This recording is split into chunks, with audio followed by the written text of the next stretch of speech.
Salut à tous et bienvenue sur UFC Analyse et Pronostic, j'espère que vous avez tous la pêche. On va traiter aujourd'hui l'UFC 312, Duplessis versus Strickland numéro 2 et récap l'UFC Fight Night 250, Adesanya versus Imavov. Si vous êtes nouveau sur la chaîne, pensez à vous abonner s'il vous plaît les amis, laissez un pouce en l'air si le contenu vous plaît et n'hésitez pas à me donner votre avis en commentaire, je vous réponds toujours avec plaisir. Et vous retrouvez tous les tickets des pronos sur les réseaux sociaux, Instagram, TikTok ou Facebook, les liens sont dans la description. Découvrez l'actualité chaque jour de la semaine sur la super chaîne de qualité Moment MMA et aussi sur MMA francophone pour voir les pesées, les countdowns et les conférences de presse traduites en français. Pour l'UFC Fight Night 250, on commence chez les featherweights avec Mohamed John Namath qui a dominé Canofly sur quasiment tous les aspects du combat sans prendre trop de risques et s'impose logiquement par décision.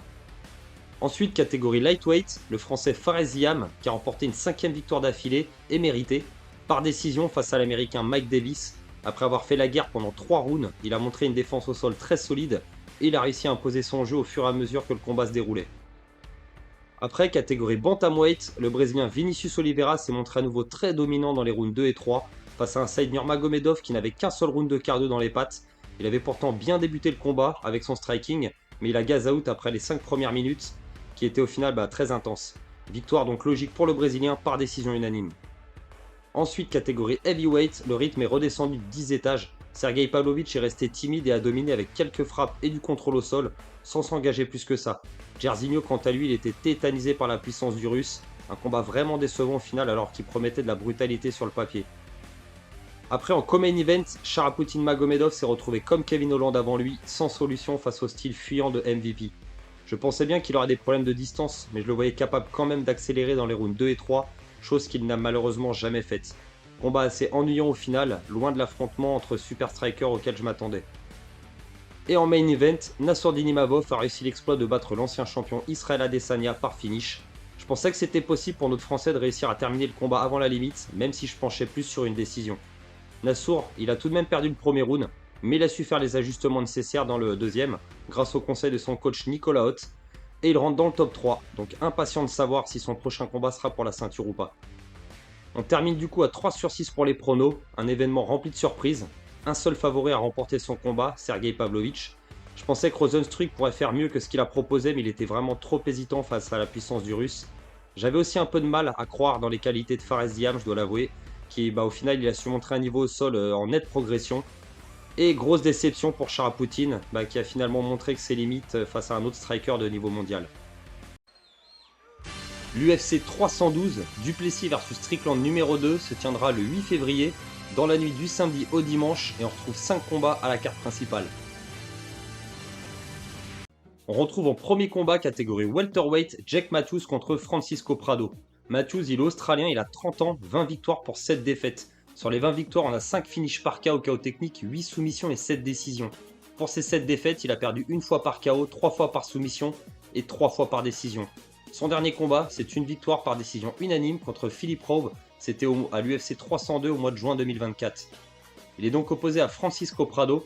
Francisco Prado, il est argentin, il a 22 ans, 12 victoires pour 2 défaites. Sur les 12 victoires, 6 finishes par KO technique et 6 soumissions. Pour ces 2 défaites, il a perdu 2 fois par décision. Son dernier combat, c'est une défaite contre Daniel Zellhuber, c'était au mois de février 2024 par décision unanime. Pour les cotes, on retrouve favori Matthews avec une cote à 1,41 et une cote à 2,68 pour Prado. Matthews a une bonne défense de takedown, il est difficile à contrôler contre la cage, même à garder au sol. C'est un gros welterweight et il est très puissant. Prado, lui, il a de bons contrôles au sol, avec de la puissance en grand end pound. Il peut contrôler ses adversaires en cherchant à faire des dégâts avec ses frappes. Pour le striking, Jake il a une bonne boxe anglaise, avec de la puissance dans les poings. Il avait éteint le brésilien André Fiallo en 2022 après une guerre d'échange assez brutale. Alors il travaille pas mal en kick aussi, mais il fait peu de combinaisons pied-point. Il se repose surtout sur sa force de frappe en anglaise. Francisco, lui, il est un peu moins complet. Je pense que son adversaire, il se limite plutôt à chercher à faire mal avec ses poings sur des combinaisons d'un ou deux coups. Mais il fait souvent face à des combattants plus grands que lui, comme Daniel Zellhuber qui lui avait posé des problèmes de distance. Il avait réussi à placer un knockdown à Othman Aizetar sur un coup de coude retourné avant de le finir avec des frappes au sol, mais ça reste sa seule victoire à l'UFC pour le moment. Je pense que niveau striking, ça va être difficile pour l'Argentin. Il est légèrement plus petit que Matthews et il pourrait à nouveau avoir des problèmes de distance. Et l'Australien, qui est meilleur que lui à ce niveau-là, il va sûrement chercher à lui imposer son rythme. Je vois pas non plus Prado réussir à emmener Jake au sol, ou s'il y parvient, pas sûr qu'il arrive à capitaliser sur un finish ou même à faire de gros dégâts. Je pense qu'il va se faire dominer sur les échanges debout, il aura pas d'autre solution que de striker avec Matthews. Alors il était invaincu avant de rejoindre l'UFC, il a perdu 2 de ses 3 combats pour le moment. Il reste sur une défaite. Jake, lui, à part sa défaite contre Morales en 2023 où il n'avait pas été dominé tant que ça, il reste sur une victoire en 2024. Je pense que c'est plus prudent de rester sur le favori, il a les armes pour dominer l'Argentin, et je le vois capable de remporter ce combat. Je vous conseille donc de choisir Jake Matthews, mais restez raisonnable, on n'est jamais à l'abri d'une surprise. On retrouve ensuite en deuxième combat catégorie Light Heavyweight, Jimmy Crute contre Rodolfo Bellato. Alors Jimmy Crute, il est australien, il a 28 ans, 12 victoires pour 4 défaites. Sur les 12 victoires, 5 finishes par KO technique, 4 soumissions et 3 décisions. Pour ces 4 défaites, il a perdu 2 fois par KO technique et 2 fois par soumission. Son dernier combat, c'est une défaite par soumission contre Alonzo Menifield, c'était à l'UFC 290 au mois de juillet 2023. Il est donc opposé à Rodolfo Bellato. Bellato, il est brésilien, il a 29 ans, 12 victoires pour 2 défaites. Sur les 12 victoires, 7 finishes par KO technique, 4 soumissions et une seule décision. Pour ces 2 défaites, il a perdu 2 fois par KO. Son dernier combat, c'est une victoire contre Yor Potieria, c'était au mois de décembre 2023. Il a remporté le combat par KO technique. Pour les cotes, on retrouve favori le brésilien avec une cote à 1,56 et une cote à 2,28 pour Jimmy Crute. Alors Jimmy il tente parfois quelques takedowns avec plus ou moins de réussite, mais il a du mal à garder ses adversaires au sol et réussir à faire des dégâts. Son grappling est plutôt moyen et dos au sol, il peut se retrouver sans solution. Rodolfo, lui, il a un bon jiu-jitsu brésilien. Niveau défensif, il a une bonne garde. Il peut amener au sol également sur d'éventuels single leg pour tabasser son opposant. Niveau striking, Crute c'est moyen également. Il mixe très peu en pied-point. Il utilise principalement sa boxe avec beaucoup de puissance dans les mains. Par contre, il s'est fait soumettre par Alonzo Menifield après s'être envoyé au sol tout seul en envoyant un high kick qui lui a fait perdre l'équilibre. Rodolfo, lui, c'est le style brésilien classique, gros muay thai. Il attrape au clinch, coup de coude, coup de genou, assez similaire à Charles Oliveira par exemple. Je pense que Crute, même s'il est sur plusieurs défaites par finish, il reste dangereux. Il est jeune, il progresse encore. Contre Smith, Anthony Smith, il s'était pris un gros low kick qui lui avait détruit la jambe. Et contre Jamal Hill, il avait eu affaire à un meilleur striker que lui tout simplement. Il aura cœur de revenir, je pense, avec une victoire et risque d'être plus prudent qu'à l'habitude. Le Brésilien, lui, il est passé très près de la défaite contre Potieria. Il a été durement touché au visage, il avait pris une correction au sol, mais il a résisté, il avait montré beaucoup de cœur pour finalement s'imposer par KO technique après avoir épuisé l'Ukrainien. Alors il n'a que 2 défaites contre le même adversaire, son compatriote Vitor Petrino, qu'il avait battu par KO en 2019 et par KO nouveau en 2022 lors des Dana White Contender. Depuis, Rodolfo il est sur 4 victoires d'affilée, donc je lui donne l'avantage debout face à Crute et devra faire attention à la puissance de frappe de l'Australien. Ça reste un combat très serré où les deux ils ont les armes pour la victoire, mais je penche tout de même pour le favori. Je vous conseille donc de choisir Rodolfo Bellato en restant prudent bien entendu. On retrouve ensuite en troisième combat catégorie Heavyweight Justin Tafa contre Talisson Teixeira. Tafa il est australien, il a 31 ans, 7 victoires pour 4 défaites. Sur les 7 victoires, 7 finishes par KO technique. Et pour les 4 défaites, il a perdu une fois par KO et 3 fois par décision. Son dernier combat, c'est une défaite par décision unanime contre Carl Williams au mois de mars 2024. Il est donc opposé à Talisson Teixeira. Teixeira, il est brésilien, il a 25 ans, 7 victoires pour aucune défaite. Sur les 7 victoires, 6 finishes par KO technique et une soumission. Son dernier combat, c'est une victoire par KO contre Arthur Lopez, c'était au mois de septembre 2024. Pour les cotes, on retrouve légèrement favori le Brésilien avec une cote à 1,73 et une cote à 2 tourons pour Justin Tafa. Justin Tafa sur le dos, c'est vraiment le syndrome de la tortue, il ne sait pas comment se relever, il attend en général la fin du round en se protégeant autant qu'il peut, donc c'est difficile pour lui s'il se retrouve au sol. Après, il y a peu de chances que Teixeira vienne pour lutter, le Brésilien c'est un striker, il envoie beaucoup de volume, des kicks en tout genre, il est très grand et il utilise très bien son allonge avec ses jabs. Il est assez agressif, mais il devra se méfier de la puissance de Justin. Tafa, lui, c'est un puncher naturel, c'est comme Mark Hunt. Il cherche à casser la distance pour éteindre ses adversaires avec un style unidimensionnel mais vraiment efficace. Le Brésilien, il pourrait être tenté quand même de mixer, vu le faible niveau en face de lui en grappling et la dangerosité debout de l'Australien. Ce serait intelligent d'éviter de faire la guerre avec Tafa au risque de se faire éteindre. Mais vu son premier combat au Dana White Contender contre Lopez, Talisson il aime striker, et je pense qu'il va venir pour chercher le KO.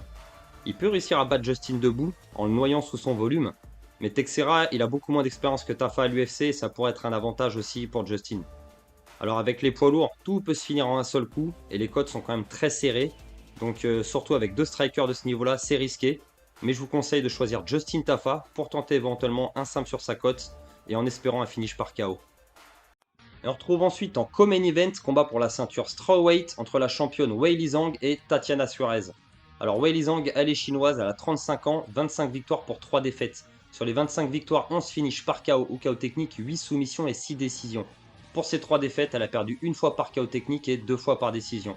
Son dernier combat, c'est une victoire contre Xiaonan Yan, c'était au mois d'avril 2024 et elle a remporté le combat par décision unanime. Elle est donc opposée à Tatiana Suarez. Suarez, elle est américaine, elle a 34 ans, 10 victoires pour aucune défaite. Sur les 10 victoires, 2 finishes par KO technique, 5 soumissions et 3 décisions. Son dernier combat, c'est une victoire contre Jessica Andrade par soumission au mois d'août 2023. Pour les cotes, on retrouve favorite la championne, favorite l'américaine Tatiana Suarez avec une cote à 1,80 et une cote juste au-dessus à 1,90 pour la championne Weili Zhang. Weili Zhang, elle a très bon takedown, contrôle en grappling, elle est active avec des frappes pour forcer l'adversaire à faire des erreurs, elle a un sol très solide. Tatiana, elle est championne en lutte et en jiu-jitsu, donc niveau master. Elle tente de les amener au sol, au centre ou contre la cage. Elle a très bon balayage aussi, son grappling c'est vraiment le top niveau. En striking, Weili elle mixe très bien sa boxe avec ses kicks. Elle est prudente et rentrera pas dans des guerres qu'elle contrôle pas. Elle se déplace bien dans la cage et elle sait comment prendre le centre de l'octogone pour mettre de la pression à ses opposantes. Tatiana, elle a progressé mais son pied-point reste limité. Elle se contente souvent d'envoyer des 1-2 pour ouvrir sur des tentatives de takedown. Les rares kicks qu'elle peut envoyer sont souvent inefficaces et trop peu dangereux pour espérer faire de réels dégâts. Elle a des problèmes de distance également et elle s'expose à des contres, ce qui pourrait lui poser des problèmes contre la championne. Mais Zhang elle aura la pression sur le fait de ne pas aller au sol avec Suarez et ça pourrait avoir des impacts sur la qualité de ses enchaînements de frappes. La chinoise elle travaille comme une acharnée à l'entraînement, elle va venir je pense dans l'idée d'imposer son rythme en gardant le combat debout.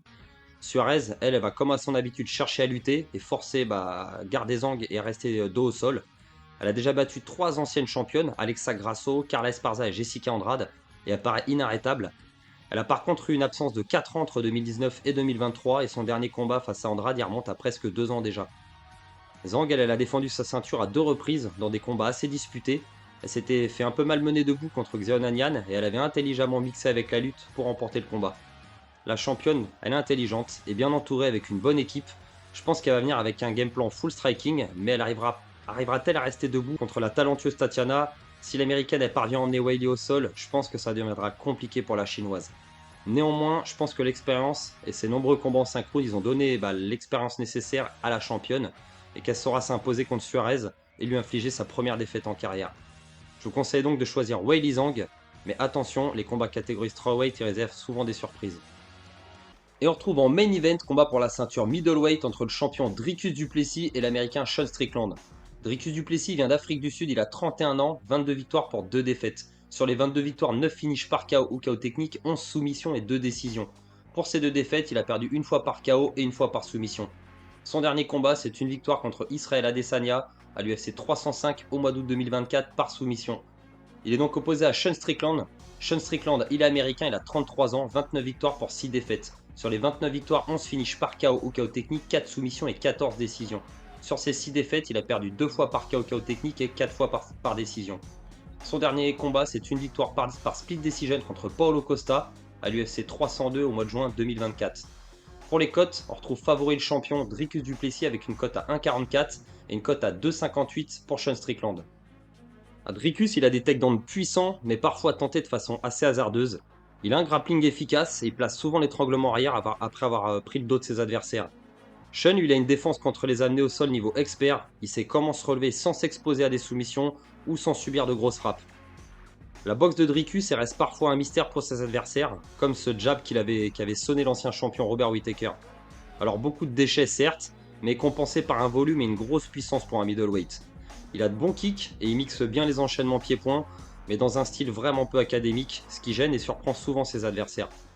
Sean, il a une très bonne boxe anglaise, il utilise souvent les front kicks, il a une grande confiance qui lui permet de marcher sur ses adversaires en mettant une pression constante jusqu'à les acculer contre la cage.